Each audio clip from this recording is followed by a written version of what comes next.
Vande Mataram all of you. मैं मनीषा, प्रतिस्पर्धा के ऑनलाइन प्लेटफॉर्म पर आपका स्वागत है। अगर आप तैयारी कर रहे हैं SSC, CGL, Delhi police and other competition exam और अपनी तैयारी को एक डायरेक्शन देना चाहते हैं तो कंटिन्यू जुड़े रहिए मेरे साथ आपके अपने डिजिटल प्लेटफॉर्म प्रतिस्पर्धा पर। देखिए स्टूडेंट, हम साइंस में बात कर रहे थे, हमारी बहुत सारी क्लासेज हो चुकी हैं। अगर आपने नहीं देखी है तो आप प्लेलिस्ट में जाकर जरूर देखें। और आज हम स्टार्ट करते हैं हमारी उसी क्लास का नेक्स्ट टॉपिक। हम ह्यूमन फिजियोलॉजी की बात कर रहे थे। ह्यूमन फिजियोलॉजी में हमने डाइजेशन, रेस्पिरेशन, ब्लड सर्कुलेशन पढ़ चुके हैं और आज का हमारा टॉपिक है एक्सीरेशन। देखिए, आपने पढ़ा कि जो फिजियोलॉजी के अंदर बहुत सारे हमारी बॉडी के अंदर मेटाबॉलिक प्रोसेस होती हैं। जब ये मेटाबॉलिक प्रोसेस होती हैं तो हमारी बॉडी में बहुत सारे यूजफुल न्यूट्रिशन बनते हैं और बहुत सारे वेस्टेज बनते हैं। उन वेस्टेज को बॉडी से रिमूव आउट करना बहुत जरूरी होता है, इसलिए एक्सीरेशन के थ्रू उस वेस्टेज को रिमूव किया जाता है हमारी बॉडी से, उसे हम एक्सीरेशन कहते हैं। तो आप यूं कह सकते हैं कि एक्सीरेशन एक प्रोसेस है जिसके अंदर रिमूव किया जाता है टॉक्सिक वेस्टेज को। देखिए स्टूडेंट, जब कोई भी ऑर्गेनिज्म बहुत सारी मेटाबॉलिक प्रोसेस करता है तो मेटाबॉलिक प्रोसेस में डाइजेशन, रेस्पिरेशन, ये सब चीज आती हैं। तो इसी के थ्रू बहुत सारे टॉक्सिक वेस्ट बनते हैं। अगर उस टॉक्सिक वेस्टेज को बॉडी से रिमूव आउट नहीं किया जाएगा तो हमारी बॉडी के अंदर बहुत सारी इम्प्योरिटी हो जाएंगी और हमें बहुत सारे डिजीज और इन्फेक्शन हो जाएंगे। इसलिए उस वेस्टेज को बॉडी से रिमूव आउट करने की इस प्रोसेस को ही हम एक्सीरेशन बोलते हैं। क्या बोलते हैं? एक्सीरेशन बोलते हैं, जिसको आप हिंदी में उत्सर्जन कहते हैं। हर ऑर्गेनिज्म के अंदर जो वेस्टेज होता है वो अलग अलग फॉर्म में होता है। जैसे इस वेस्टेज के बिहाफ के ऊपर ऑर्गेनिज्म को 3 में क्लासिफाई किया गया है। हम देखेंगे अदर ऑर्गेनिज्म के अंदर अलग अलग चीजें बनती हैं, क्योंकि डिफरेंट ऑर्गेनिज्म डिफरेंट टाइप के फूड को ईट करते हैं। क्योंकि कोई तो हार्बीवोरस होता है, कोई कार्निवोरस, कोई ओमनिवोरस। इसी तरह से उनके अंदर बनने वाले जो वेस्टेज मटेरियल होते हैं वो भी अलग अलग टाइप्स के होते हैं। तो उस वेस्टेज मटेरियल के बिहाफ के ऊपर ऑर्गेनिज्म को 3 में क्लासिफाई किया गया है। 3 में क्लासिफाई किया गया है। देखिए क्या क्या है। देखिए बेटा, सबसे पहले आप कह सकते हैं अमीनोटैलिक ऑर्गेनिज्म, सेकंड हम कह सकते हैं यूरिकोटैलिक ऑर्गेनिज्म एंड थर्ड आता है यूरिकोटैलिक ऑर्गेनिज्म। इसका मतलब कुछ ऑर्गेनिज्म ऐसे होते हैं जिनके अंदर वेस्टेज मटेरियल जो होता है वो अमोनिया की फॉर्म में होता है। आप कहेंगे these organism wastage material to secrete in a form of ammonia, उसको हम बोलते हैं बेटा अमीनोटैलिक ऑर्गेनिज्म। क्या क्या आते हैं इसके अंदर? मोस्टली एक्वेटिक ऑर्गेनिज्म आते हैं, जैसे फिशेस, एम्फीबियंस। ये मोस्टली अमीनोटैलिक ऑर्गेनिज्म होते हैं। क्यों होते हैं? क्योंकि इनके अंदर वेस्टेज मटेरियल अमोनिया की फॉर्म में बाहर निकलता है। तो यहाँ से एग्जाम में क्वेश्चन भी पूछे जाते हैं। सेकंड आता है यूरिकोटैलिक ऑर्गेनिज्म, ऐसे ऑर्गेनिज्म जिनके अंदर वेस्टेज यूरिक, या आप कह सकते हैं जिनके अंदर वेस्टेज जो है यूरिया की फॉर्म में होता है, उसे हम यूरिकोटैलिक ऑर्गेनिज्म कहते हैं। जैसे फॉर एग्जांपल यूरिया, जैसे ह्यूमन बीइंग, मैमल्स, हम सब ऑर्गेनिज्म के अंदर बॉडी का जो वेस्टेज पदार्थ है वो यूरिया की फॉर्म में मिलता है या यूरिया की फॉर्म में बनता है। इसलिए हम सब ऑर्गेनिज्म को किसके अंदर कहा जाता है? यूरिकोटैलिक में। आपसे क्वेश्चन पूछे कि बताइए ह्यूमन बीइंग्स जो है वो किस ऑर्गेनिज्म के अंदर आते हैं, तो आपका आंसर होगा मैम यूरिकोटैलिक ऑर्गेनिज्म में आते हैं। क्यों आते हैं? क्योंकि हमारे अंदर वेस्टेज मटेरियल यूरिया बनता है और वेस्टेज मटेरियल जिसमें यूरिया बनता है उसको यूरिकोटैलिक ऑर्गेनिज्म कहते हैं। थर्ड आता है यूरिकोटैलिक ऑर्गेनिज्म, ऐसे ऑर्गेनिज्म जिनके अंदर वेस्टेज मटेरियल यूरिक एसिड की फॉर्म में बनता है। और इसमें आते हैं बेटा मोस्टली बर्ड्स और रेप्टाइल्स। इन ऑर्गेनिज्म के अंदर वेस्टेज मटेरियल आप कह सकते हैं यूरिक एसिड की फॉर्म में होता है। तो एक तरह से हम कह सकते हैं वेस्टेज मटेरियल के बिहाफ पे ऑर्गेनिज्म को 3 में क्लासिफाई किया गया है। सबसे पहले अमीनोटैलिक, देन हमने देखा यूरिकोटैलिक और थर्ड हमने देखा यूरिकोटैलिक। यूरियोटैलिक जो है इसके अंदर क्या आता है, यूरिया आता है, वेस्टेज मटेरियल यूरिया, और इसके अंदर वेस्टेज मटेरियल यूरिक एसिड और इसके अंदर वेस्टेज मटेरियल अमोनिया।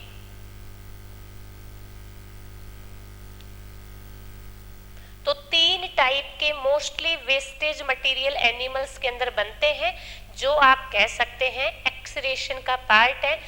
देखते हैं नेक्स्ट आता है हमारा, ये वेस्टेज मटेरियल बनने के बाद हर ऑर्गेनिज्म के अंदर वेस्टेज मटेरियल को रिमूव आउट करने के लिए आप कह सकते हैं अलग अलग स्ट्रक्चरल यूनिट की जरूरत होती है। जैसे फॉर एग्जांपल हमारे अंदर वेस्टेज मटेरियल को रिमूव आउट करने के लिए कौन सा ऑर्गन रेस्पॉन्सिबल है, किडनी।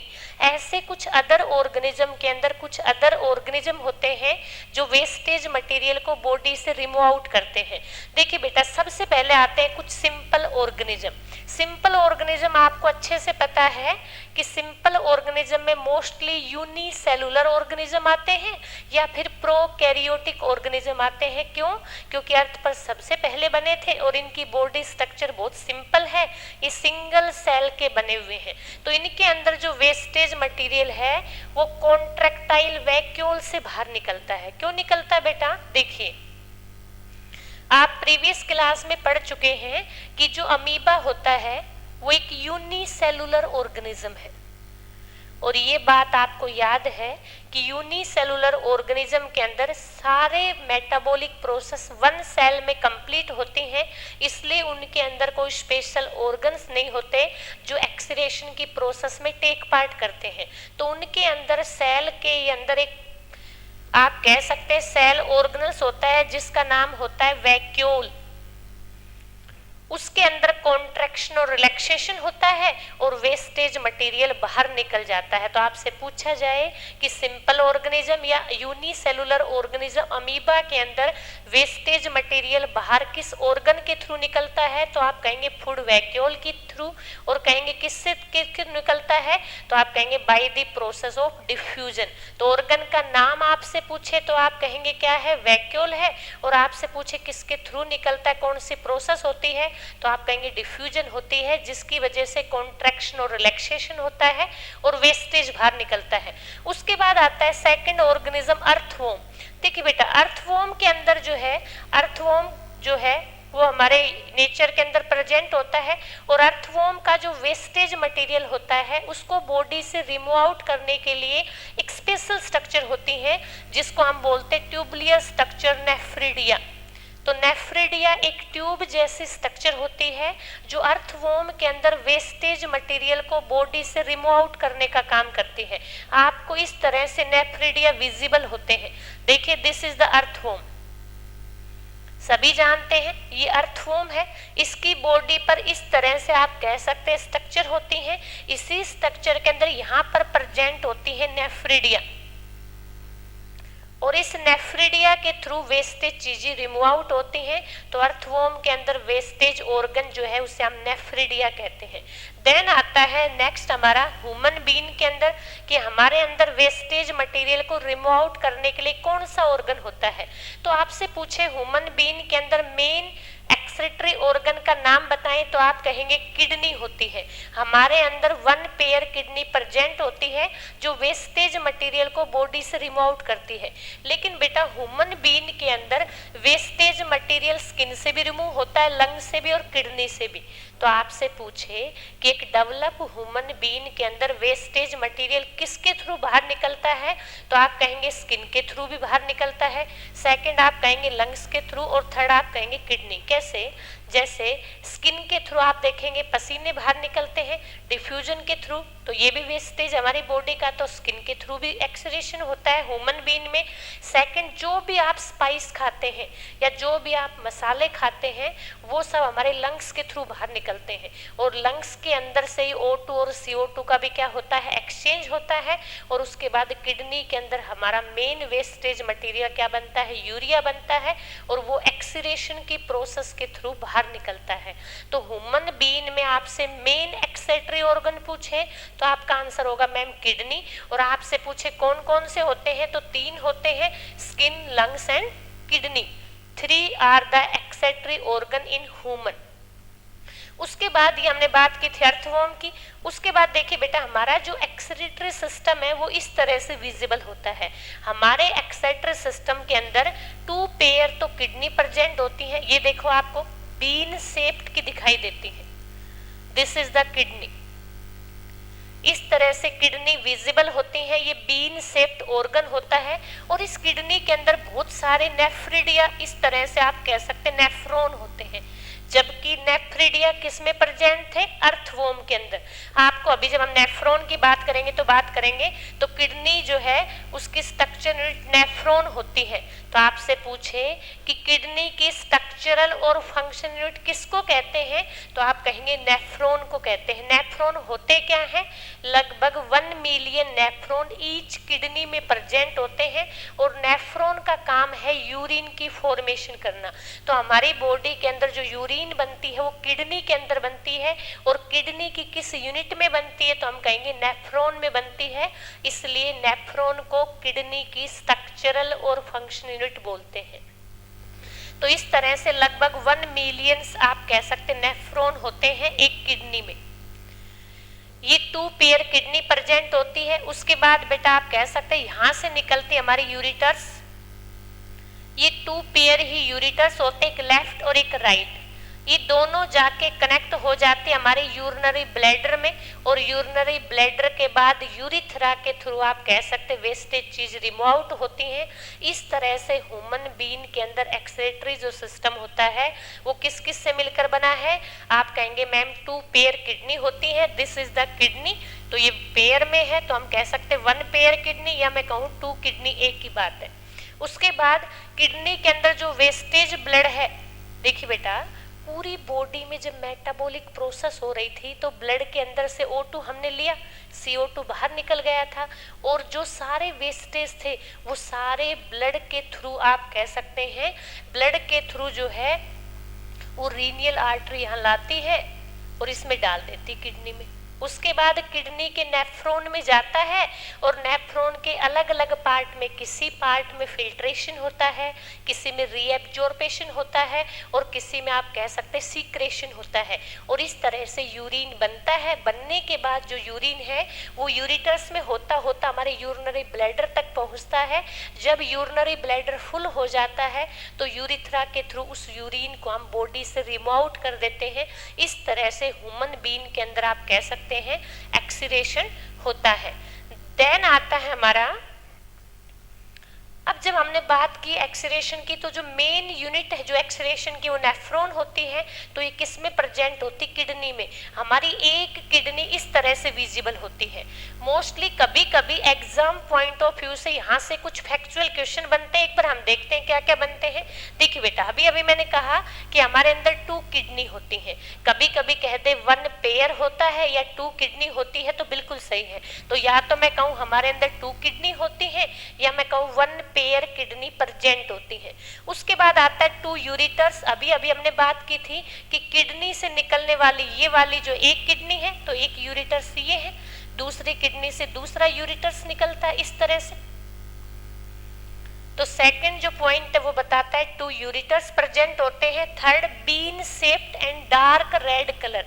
देखिए बेटा जो किडनी होती है वो बिल्कुल सेम आपको ऐसे दिखते, this is the bean shaped, और डार्क रेड इसका कलर होता है। तो आपको ये इस तरह से विजिबल है, this is the bean shaped kidney.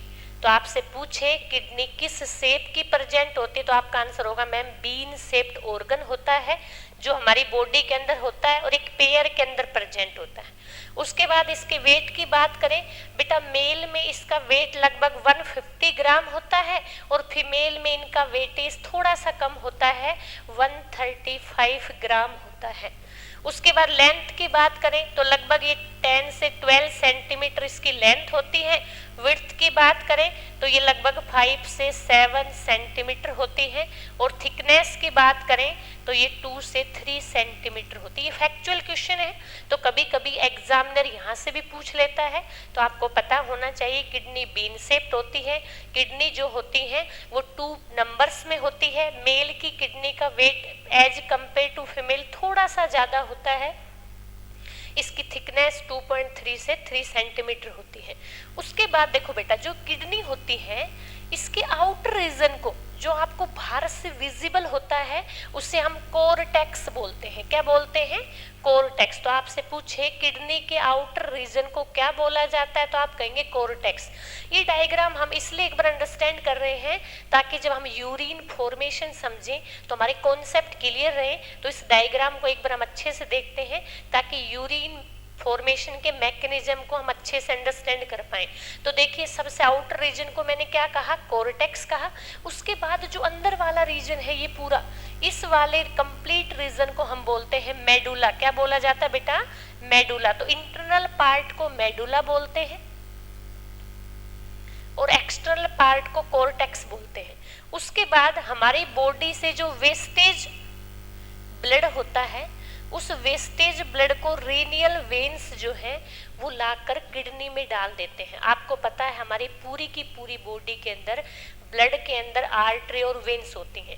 Artery में डीऑक्सीजनेटेड ब्लड होता है, तो उसी डीऑक्सीजनेटेड ब्लड को जो आर्टरी किडनी में लेकर आती है उसे हम रीनियल वेन्स बोलते हैं। क्या बोलते हैं? रीनियल वेन्स बोलते हैं। और आपको पता है जो डीऑक्सीजनेटेड ब्लड लंग्स में ले जा रही थी उसको क्या बोल रहे थे बेटा? पल्मोनरी आर्टरी बोल रहे थे। तो नाम से थोड़ा सा कनेक्ट करना है। रीनियल वेन डीऑक्सीजनेटेड ब्लड को पूरी बॉडी से किडनी में लाकर डाल देती है। उसके बाद किडनी में जैसे लाकर डालती है तो आपको पता है किडनी के अंदर large number of nephron present होते हैं। आप कहेंगे मैम नेफ्रॉन कैसे होते हैं? तो देखिए बेटा, इस तरह से आपको विजिबल होते हैं नेफ्रॉन। देखिए, ये एक नेफ्रॉन का डायग्राम है। This is the one nephron. ऐसे हमारी एक किडनी में 1 million number of nephron present होते हैं। और ये एक नेफ्रॉन है ताकि हम यूरिन फॉर्मेशन को समझ पाए। तो ऐसे लगभग 1 मिलियन नेफ्रॉन जो है हमारी ईच किडनी में प्रेजेंट होते हैं। तो देखिए, सबसे पहले जो आप कह सकते हैं यहाँ पर रीनियल वेन्स वेस्टेज ब्लड को लाकर डालती है नेफ्रॉन के सबसे एंटीरियर पार्ट में, जिसे आप बोमन कैप्सूल बोलते हैं। इस पूरे को हम नेक्स्ट क्लास में पढ़ेंगे, लेकिन एक बार आप अंडरस्टैंड करें कि चीजें होती कैसे हैं। तो सबसे पहले रीनियल वेन्स वेस्टेज ब्लड को नेफ्रॉन के बोमन कैप्सूल में डालती है। बोमन कैप्सूल के अंदर स्पेशल टाइप की कैपिलरी प्रेजेंट होती हैं जो उस वेस्टेज ब्लड को फिल्टर करने का काम करती है। जैसे ब्लड फिल्टर होता है तो फिल्टर होने के बाद वो ब्लड लूप ऑफ हैनल में जाता है। लूप ऑफ हैनल के भी अलग अलग टाइप्स होते हैं। जो सबसे पास आप कह सकते हैं इस तरह से जो नीचे की तरफ आती है इसे हम डिसेंडिंग लूप बोलते हैं, और जो अपर की तरफ जाते हैं उसे हम असेंडिंग लूप बोलते हैं। जिसमें सबसे ज्यादा इस तरह से होता है उसे हम लूप ऑफ हैनल बोलते हैं। ये हेयर पिन जैसे आपको विजिबल होती है। इस पूरे के पूरे नेफ्रॉन के अंदर बार बार फिल्ट्रेशन, रीएब्जॉर्प्शन और सीक्रेशन होता रहता है और एट एंड में जाकर यूरिन बन जाता है। और यही यूरिन आप कह सकते हैं किस में पहुंच जाता है? आपके यूरिटर्स में। आपने अभी भी देखा था इस तरह से यहाँ पर, और फिर बाद में यूरिटर से होता होता आपके यूरिनरी ब्लैडर में कलेक्ट होता है, और यूरिनरी ब्लैडर में कलेक्ट होने के बाद उसे हम बाहर पास आउट कर देते हैं। तो इस तरह से किडनी एक मेन एक्सेटरी ऑर्गन है हमारे अंदर, क्योंकि यहीं पर यूरिन की फॉर्मेशन होती है। क्यों होती है? क्योंकि ईच किडनी में large number of nephron are present. और नेफ्रॉन को हम क्या बोलते हैं, structural and functional unit of the kidney. इसलिए जो है नेफ्रॉन जो है वो हमारे यूरिन को बनाता है किडनी के अंदर। इस तरह से किडनी काम क्या करती है, हमारी बॉडी के वेस्टेज मटेरियल को या हमारे बॉडी के टॉक्सिक मटेरियल को रिमूव आउट करने का काम करती है। तो ये बात आज हमने एक बेसिक बात की एक्सीडेशन के बारे में। इसी क्लास को हम कंटिन्यू करते हैं क्योंकि एग्जाम पॉइंट ऑफ व्यू से यूरिन फॉर्मेशन एक इम्पोर्टेंट टॉपिक है। तो मुझे एक बार आपको बेसिक कॉन्सेप्ट देने के लिए मैंने एक क्लास आपको ली थी। मिलते हैं हम नेक्स्ट क्लास में यूरिन फॉर्मेशन के साथ। Thank you.